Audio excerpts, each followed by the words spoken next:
Andre, what about Rodney gives you confidence that he's ready to kind of take on a top back role this year? You know, the one thing that gives me the most confidence about Rodney is his maturity in his overall knowledge of our system and football in general.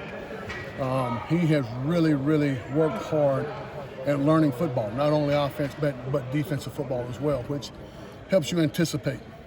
Andre, what were your takeaways from Izzy's performance yesterday? Pretty good. Yeah?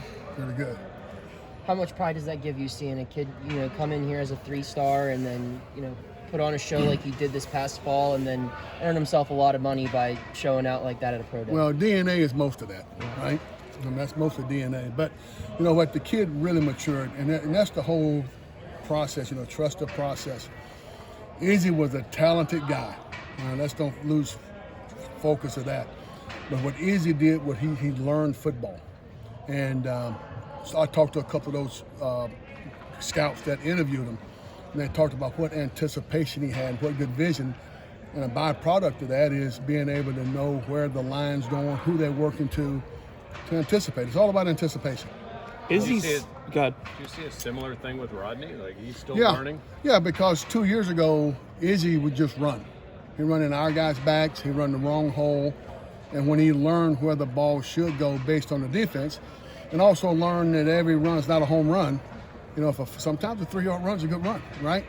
And so Rodney is doing the same thing. He's on the same track. Now listen, Rodney's DNA is different than Izzy's DNA, right? Izzy's 217 pounds, ran 4.340 and vertical 41. I'm not for sure Rodney is that, but Rodney's a talented back and he's gotten a lot better. I saw Rodney working on the side today with his punch drop. Is he getting better in pass protection? He needs to. That's a hole in his game right now. Mm-hmm. He's got to learn how to protect the quarterback. How's Derek as a man? Derek is so in Derek's defense, he went to LSU, played defensive back. Right. And then went to running back like the last 3 or 4 games his sophomore year, right? So Derek's got a ways to go. Is he talented? Yeah, he's really talented. But he's got to learn. It's a lot of moving parts on our offense. We're checking at certain looks. Things move, all the different adjustments in pass protection. So he's behind, but we're going to work and try to get him up to speed. What's impressed you the most about TJ so far, and how does he fit into that room as of now? TJ's a hard worker, right? He's a hard worker. He's trying really hard. Same thing. It's so much volume, If you just look at this script here, we got so many plays, so many adjustments. It's hard to come in because it is a lot, and it's beginning to slow down a little bit for him. He's got some high school Harry things we're trying to break him out of. He can't just run around the edge every time. He's got to stick it in there and run vertical, but he's getting better. So I'm not discouraged at all by his performance thus far. That phrase, slow the game down, it comes quicker for some than it does others. Sure does. But how do you as a coach kind of help expedite that whole process? This time, free time, come see me. I explain to these guys, college football is like a career. It's not a job, right? Now I explain it to them like, if you're a postal worker, obviously there's nothing wrong with being a postal worker, but when you go home at 5 o'clock, you're done. But if you're a doctor, that's a career. When a doctor goes home at night, he's researching, he's talking to other doctors, so it's your time outside of mandatory time that's going to it's going to speed up the process. How's the punt team coming along? Good. We changed some things around.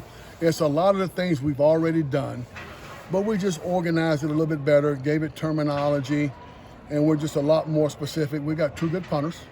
Okay, we got 2 good punters. We got 2 good snappers, and we got enough personnel to be really good with our punt team. I was going to say, it seems like we get to see some of the punt drills. It's one of the only things we get to see, but it seems like you only work 2 guys. And they weren't necessarily the guys who played last year, right? That's correct. So is it just those guys have separated themselves? That's correct. Yep. You like, I guess Jeff transferred in, right? Yep. Jeff, what has he shown you? He's a strong leg guy. He's got a strong leg. He's got to work on hang time. He kicks the ball too far with not the appropriate hang time. But Junko kicked a 70-yard punt on the turf. What's today? Thursday? Tuesday. A 70-yard punt. He punted the ball. We snapped the ball on the -43, and he kicked it out of the end zone. So he's obviously got a strong leg. But if you kick 173 yards in the game, he's probably going to have to make the tackle. So we don't want it to go quite that far.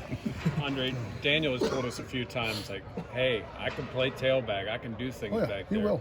What kind of role do you see for him this year? Daniel is like an adjustable wrench. He can do anything in the backfield. and some things on the line that the tight ends do. He's the smartest guy in the room. And so, like yesterday, I did an experiment. I asked TJ, I drew up a front. I said, come up and draw what everybody's doing on power. Wasn't even close. I said, Daniel, come up. And Daniel coached the play like a coach. He talked about the deuce block, going to the backside. He talked about the gap, talked about the guard pulling, inside leverage, the fullback, where he supposed to be. I told TJ 3 years ago, he couldn't do that. Okay, so Daniel's, he may be one of the smartest guys I've been around. He can do a lot of things, special teams, offense. He's so glad we got him. What's the value of that in a room? Sorry. What's the value of a guy that can do anything? And to have that when you're not around, to have that type of knowledge. I don't know if you can put a price tag on it. I mean, it's unbelievable. For guys like Daniel and Rodney, are things hitting the ground running a lot more this year because, Frank's offense has had a year with them and they've kind of settled in? We've heard a lot of that from the receivers, but how are the running backs handling it? The same, much the same. I mean, at the end of last year, the receivers and the quarterback group clicked a little bit better. And so we're just picking up where we left off from last year in the running game. You talked about Chris. Well, I think it was last year you kind of suggested that Rodney would look impressive in games, but he was also coming in late in games. So maybe the defense was a little tired and he could kind of... I think that was more... So last year, Rodney was coming in late in games because we had a guy named Israel Abanikana. Okay, so they would look at me like, Coach, am I going in? I'm like, you want me to take that dude out? So it wasn't no, knock on Rodney, just Izzy was such impressive performer. Right. 2 years ago, in Whipple's offense, Rodney was a change of pace back. We put him in at the second quarter when guys were a little bit worn out. We put him in to close out games in the fourth quarter.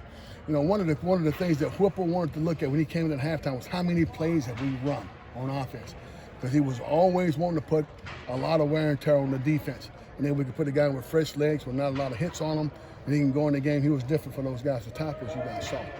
So how much? I guess my question though is, how much of a jump is it for Rodney to now be that guy who goes out there first play of the game, everybody's ready to go? Well, here's the thing about Rodney. Rodney is a tough dude. I mean, Rodney, he's tough. So Rodney will get the same yards, I think, and more because he will play more. But Rodney has a knack when everybody thinks he's stopped, he's not stopped. He always finds a way to get 2 or 3 more yards when everyone thinks he's stopped. And that's one of the things that makes him special. Who are some of the best guys among your running backs who put in that off time, when you're not around? All of them put in off time when I'm around, all right? And them other guys, and those young guys spend a lot of time with Daniel. TJ, Caleb, they spend a lot of time with Daniel. You talked about having a couple of punters to work out right now, but this is the second year of Byron as your long snapper too, after having Cal for so long. I mean, how much more confidence does that give that punter room, knowing that Byron's there to kind of manage everything? I mean, just like anybody else, you think about how many freshmen played for us on defense last year. How many? You know why you don't play freshmen? Because they make mistakes. They don't hear the check. How many freshmen played for us on offense last year? So he's just like a safety or a defensive tackle. He's young, first year playing, so he made some mistakes. He's gotten better at it. He's a little bit more mature. That room is mature, and Ben makes sure they're mature in their own tasks. Last year, I think there was some immaturity. When we held them accountable, there may have been a little bit of, coaches picking on me maybe.